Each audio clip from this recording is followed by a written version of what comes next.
ತಾರೀಕು ಮಹಾತ್ಮ ಗಾಂಧೀಜಿಯವರ ಜನ್ಮದಿನೋತ್ಸವ.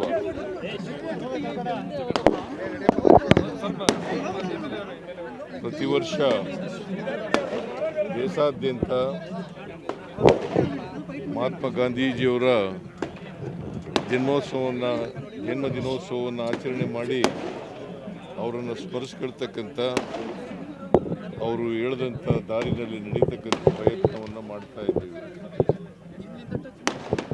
ಮಹಾತ್ಮ ಗಾಂಧೀಜಿಯವರು ದೇಶಕ್ಕೆ ಅವರ ನೇತೃತ್ವದಲ್ಲಿ ಸ್ವಾತಂತ್ರ್ಯ ಬರಲಿಕ್ಕೆ ಕಾರಣಕರ್ತರಾಗಿದ್ದರು.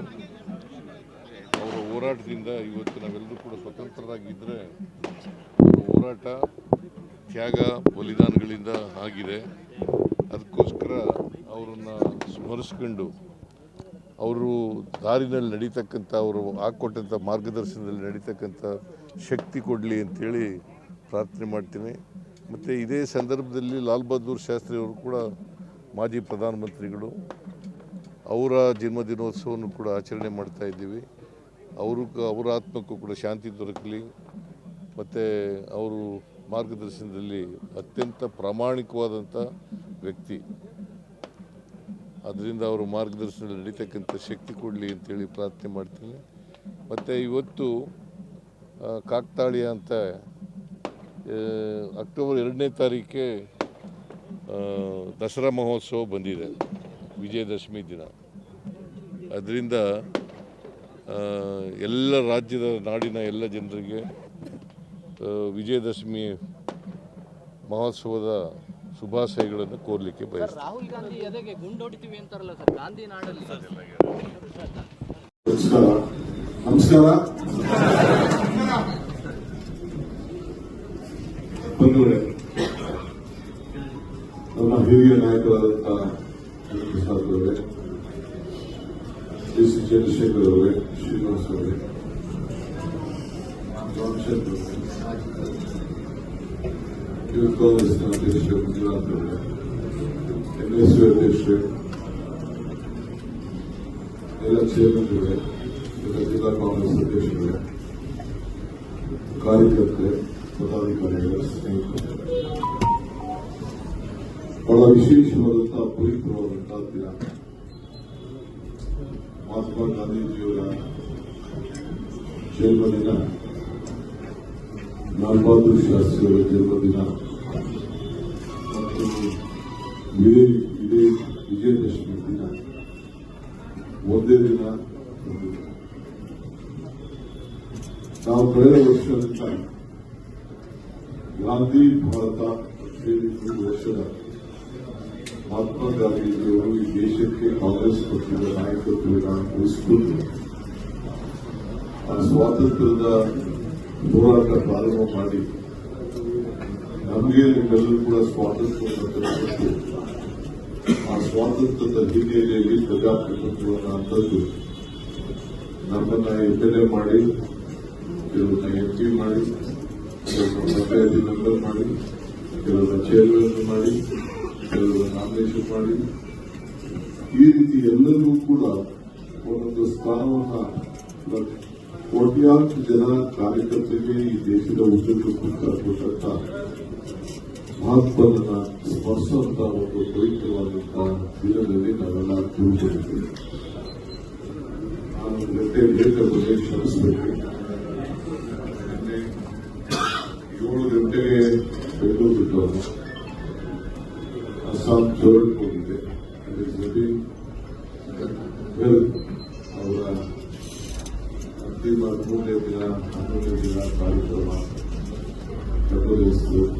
ಎಐಸಿಸಿ ಅಧ್ಯಕ್ಷರ ಮತ್ತು ರಾಹುಲ್ ಗಾಂಧಿಯವರ ಆದೇಶದ ಮೇರೆಗೆ ನನಗೆ ಪಕ್ಷದ ಪ್ರತಿನಿಧಿಯಾಗಿ ಇರಬೇಕಾಯಿತು.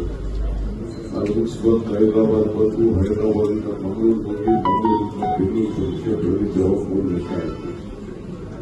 ತಿರ್ಗಾ 6 ಗಂಟೆಗೆ ಎದ್ದು 6:45 ವಿಧಾನಸೌಧದಲ್ಲಿದ್ದು ವನ್ಯಜೀವಿಗಳ ಏನು ಒಂದು ಅದರ ಬಗ್ಗೆ ಪ್ರೋತ್ಸಾಹ ಕೊಡುವಂತ ಒಂದು ದಿನ. ಬೆಂಗಳೂರು ವಿಧಾನಸೌಧದಿಂದ ಬೆಂಗಳೂರು ಕಬ್ಬನ್ ಪಾರ್ಕ್ವರೆಗೂ ವಾಕಿಂಗ್, ಅದನ್ನು ಕೂಡ ಉದ್ಘಾಟನೆ ಮಾಡಿ ಅದು ಕೂಡ ನಾನು ಒಂದಷ್ಟು ಅರ್ಧ ಪಾಲ್ಗೊಂಡು ಮುಗಿಸಿ ಬರೋದು ಸ್ವಲ್ಪ ಯಾವುದು ಸ್ಟ್ರೈನ್ ಆಗ್ತದೆ, ಸ್ಟ್ರೈನ್ ಆಗ್ತದೆ. ಸೊ ಮುಗಿಸಿ ಬೇಕಾಯ್ತು, ಇದಾದ್ಮೇಲೆ ನಾನು ಹೋಗ್ಬೇಕಾಗಿದೆ, ದಸರಾಗೆ ನಾನು ಹೋಗ್ಬೇಕಾಗಿದೆ. ಉಳಿಕೆ ಎಂದರೆ ಶಕ್ತಿ, ಗಾಂಧಿ ಎಂದರೆ ಶಾಂತಿ. ಇದು ನಾವೆಲ್ಲ ಇವತ್ತು ಈ ಎರಡಕ್ಕೂ ಕೂಡ ಸೇರುತ್ತೇವೆ. ಶಕ್ತಿ ಹಾಗೂ ಶಾಂತಿ ಎಲ್ಲರೂ ಕೂಡ ಸಿಕ್ಕಿ ಅಂತೇಳಿ ನಾನು ಪಕ್ಷದ ಪರವಾಗಿ ಮತ್ತು ಸರ್ಕಾರ ಪರವಾಗಿ ಇನ್ನೆಲ್ಲರೂ ಕೂಡ ಪ್ರಾರ್ಥನೆ ಮಾಡ್ತಾ ಇದ್ದೇನೆ. ಮಹಾತ್ಮ ಗಾಂಧೀಜಿಯವರು 156 ವರ್ಷ ಆಯಿತು. ಅವರ ಜನ್ಮದಿನ ಎಷ್ಟು ಮುಖ್ಯನೋ, ಕಾಂಗ್ರೆಸ್ ಪಕ್ಷದ ಅಧ್ಯಕ್ಷರಾಗಿ ಆಯ್ಕೆಯಾಗಿದ್ದಕ್ಕೆ 100 ವರ್ಷ. ಇದು ನೀವೆಲ್ಲ ಬಂದು ತಮ್ಮ ಸ್ವಇಚ್ಛೆ ಮೇಲೆ ಬಂದು ಬೆಳಗಾಂ ಬಂದು ಪಾರ್ಟಿಸಿಪೇಟ್ ಮಾಡಿ ಮಧ್ಯದಲ್ಲಿ ಒಂದು ದಿನ ಮನಮೋಹನ್ ಸಿಂಗ್ ಕೂಡ ಕಳ್ಕೊಂಡು ಅದಾದ್ಮೇಲೆ ಮಧ್ಯದಲ್ಲಿ ಕೂಡ ನೀವೆಲ್ಲ ಕೂಡ ಇನ್ನೊಂದು ದಿನ ಬಂದು ಆ ಕಾರ್ಯಕ್ರಮನ ಒಂದಿನ ರಾಹುಲ್ ಗಾಂಧಿ ಅವರು ಬಂದಿದ್ರು, ಒಂದಿನ ಪ್ರಿಯಾಂಕಾ ಗಾಂಧಿ ಅವರು ಬಂದಿದ್ರು, 2 ದಿನ ಮಲ್ಲಿಕಾರ್ಜುನ ಖರ್ಗೆ ಅವರು ಮುಖಂಡತ್ವವನ್ನು ವಹಿಸಿದ್ರು. ಅಂತ ಒಂದು ವಿಶೇಷವಾದಂತಹ ಐತಿಹಾಸಿಕವಾದಂತಹ ಘಟನೆಗಳನ್ನ ನೀವೇ ಸಾಕ್ಷಿಯಾಗಿದ್ದೀರಿ. ನಾವು ಅವತ್ತು ನಿರ್ಣಯ ಏನ್ ಮಾಡಿದ್ದು ಅಂತಂದ್ರೆ, ಪ್ರಸಾದ್ ಅವರ ಮೀಟಿಂಗ್ ಅಲ್ಲಿ ಇದ್ದರು. ಇಡೀ ವರ್ಷ ಸಂಘಟನೆಯ ವರ್ಷ, ಈ ಸಂಘಟನೆ ಈಗಾಗಲೇ ಕೆಲಸ ನಡೀತಾ ಇದೆ. ಅನೇಕ ರಾಜ್ಯಗಳಲ್ಲಿ ಜಿಲ್ಲಾ ಕಾಂಗ್ರೆಸ್ ಅಧ್ಯಕ್ಷಗಳನ್ನ, ಬ್ಲಾಕ್ ಅಧ್ಯಕ್ಷಗಳನ್ನು ನೇಮಕ ಮಾಡಲಿಕ್ಕೆ ವಿವಿಧ ರಾಜ್ಯ ಮಟ್ಟದ ನಾಯಕರುಗಳನ್ನ, ರಾಷ್ಟ್ರ ಮಟ್ಟದ ನಾಯಕರುಗಳನ್ನ, ಎಂಪಿಗಳನ್ನ, ಮಾಜಿ ಎಂಪಿಗಳನ್ನ, ಎಂಎಲ್ಎಗಳನ್ನ ಪ್ರತಿಯೊಂದು ಜಿಲ್ಲೆಗೆ ಕಳಿಸಿ ಪರಿಶೀಲನೆ ಮಾಡಿ ಕಾಂಗ್ರೆಸ್ ಪಕ್ಷದ ಅಧ್ಯಕ್ಷರು ರಾಹುಲ್ ಗಾಂಧಿಯವರು ಒಂದು ವಾರಗಟ್ಟಲೆ ಅಲ್ಲಿ ಠಿಕಾಣ ವಹಿಸಿ ಅಲ್ಲಿ ಜನ ಅಭಿಪ್ರಾಯವನ್ನು ಪಡೆದು ಇವತ್ತು ಆಯ್ಕೆ ಮಾಡ್ತಾರೆ. ನಮ್ಮಲ್ಲೂ ಕೂಡ ನಾನು ಒಂದು ಟೀಮ್ ಕಳಿಸಿದ್ದೆ. ಆಮೇಲೆ ದೆಹಲಿಯವರು ನನಗೆ ಇಲ್ಲ, ದೆಹಲಿಯಿಂದಲೇ ಬರಲಿ ಆ ಟೀಮು, ನಿಮ್ ಟೀಮ್ ಬೇಡ ಅಂತ ಹೇಳಿದ್ರು. ಅದಕ್ಕೆ ನಾನು ಸ್ವಲ್ಪ ನಿಲ್ಲಿಸಿದ್ದೀನಿ ಅಷ್ಟೇ. ನಾನು ಸುಮಾರು ಒಂದು 14 ಜನ ಹೊಸ ಅಧ್ಯಕ್ಷಗಳನ್ನ ನೇಮಕ ಮಾಡಬೇಕು ಅನ್ನೋದ್ರಲ್ಲಿ ನಾನು ಕೂಡ ಕೆಲವೆಲ್ಲ ಓವರ್ ಟೈಮ್ ಆಗಿದೆ. ಅದಕ್ಕೆ ಕೆಲವು ಚೇರ್ಮನ್ಗಳಾಗಿದ್ದಾರೆ. ಆ ದೃಷ್ಟಿಯಿಂದ ಕೆಲವೆಲ್ಲ ಯೋಚನೆ ಮಾಡಿ ನಾನು ಅದಕ್ಕೆ ಮುನ್ನುಡಿಯನ್ನು ಪ್ರಾರಂಭ ಮಾಡ್ತೇನೆ. ಈಗ ನಾವು ವಿಚಾರಕ್ಕೆ ಬೇರೆ ಬರೋಣ. ಈಗ ಮಹಾತ್ಮ ಗಾಂಧೀಜಿಯವರು ಅಂದ್ರೆ ಮತ್ತೆ ಕೂಡ ಆತ್ಮ, ವಿಶ್ವಕ್ಕೆ ಶಾಂತಿ, ಸಹಬಾಳ್ವೆ ಎಲ್ಲರೂ ಕೂಡ ನಾವು ನೋಡ್ತಾ ಇದ್ದೀವಿ. ಈಗ ಬಿಜೆಪಿಯವರಿಗೆ ಮಹಾತ್ಮ ಗಾಂಧೀಜಿಗೂ ಸಂಬಂಧ ಇಲ್ಲ, ಅವ್ರ ಪಕ್ಷಕ್ಕೂ ಮಹಾತ್ಮ ಗಾಂಧೀಜಿಗೂ ಸಂಬಂಧ ಇಲ್ಲ. ಅವರ ವಿಚಾರಧಾರೆಗಳಿಗೂ ಕಾಂಗ್ರೆಸ್ಗೂ ಮಹಾತ್ಮ ಗಾಂಧೀಜಿಗೂ ದೇಶದ ಸ್ವಾತಂತ್ರ್ಯಕ್ಕೂ ಸಂಬಂಧ. ಆದರೆ ಯಾವುದೇ ಆಗಲಿ ಹೋರಾಟ ಮಾಡಬೇಕಾದ್ರೆ ನಮ್ಮ ವಿರುದ್ಧ ಕೂಗಬೇಕಾದ್ರೆ ಕೊನೆಗೆ ಅವರಿಗೆ ಕಾಣದೆ ಮಹಾತ್ಮ ಗಾಂಧೀಜಿಯವರು ಪ್ರತಿಭೆ. ಮಹಾತ್ಮ ಗಾಂಧಿ ಕೆಳಗಡೆ ಕೂತ್ಕೊಂಡ್ರೆ ಕೋಡಿ ಹಿಡಿತಾರೆ. ಅಂದ್ರೆ ಕಾಂಗ್ರೆಸ್ ಇಲ್ಲದೆ ಅವರು ಆಶ್ರಯ ಇಲ್ಲ. ನಾನು ಯಾವಾಗಲೂ ಹೇಳ್ತಾ ಇದ್ದೇನೆ, ಕಾಂಗ್ರೆಸ್ ಶಕ್ತಿ ದೇಶದ ಶಕ್ತಿ, ಕಾಂಗ್ರೆಸ್ ಇತಿಹಾಸ ದೇಶದ ಇತಿಹಾಸ. ಹಾಗೆ ಕಾಂಗ್ರೆಸ್ನ ಪ್ರತಿಯೊಂದು ಕಾರ್ಯಕ್ರಮ ಈ ದೇಶದಲ್ಲಿ ನಾವು ಏನ್ ಕೊಟ್ಟಿದ್ದೀವಿ, ಇಲ್ಲಿವರೆಗೂ ಯಾವ ಕಾರ್ಯಕ್ರಮ ಕೂಡ ಬದಲಾವಣೆ ಮಾಡಲಿಕ್ಕೆ ಸಾಧ್ಯ ಇಲ್ಲ.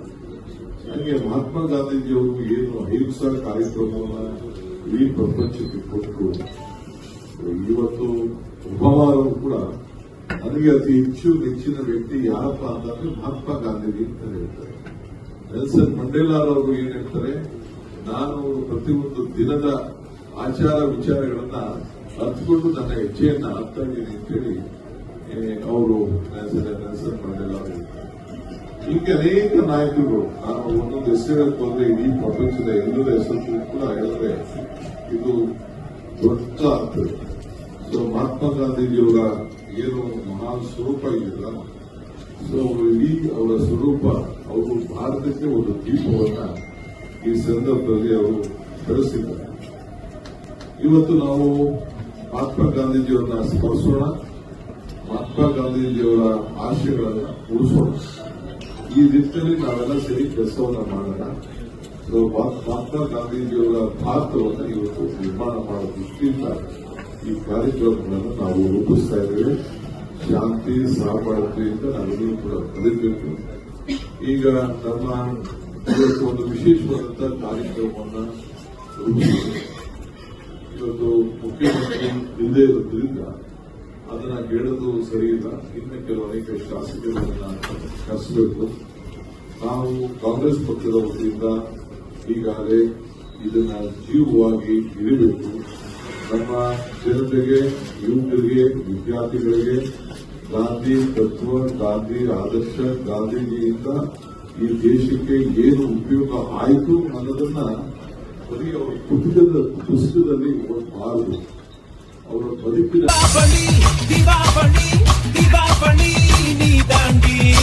ஆரம்பிக்கலாங்களா?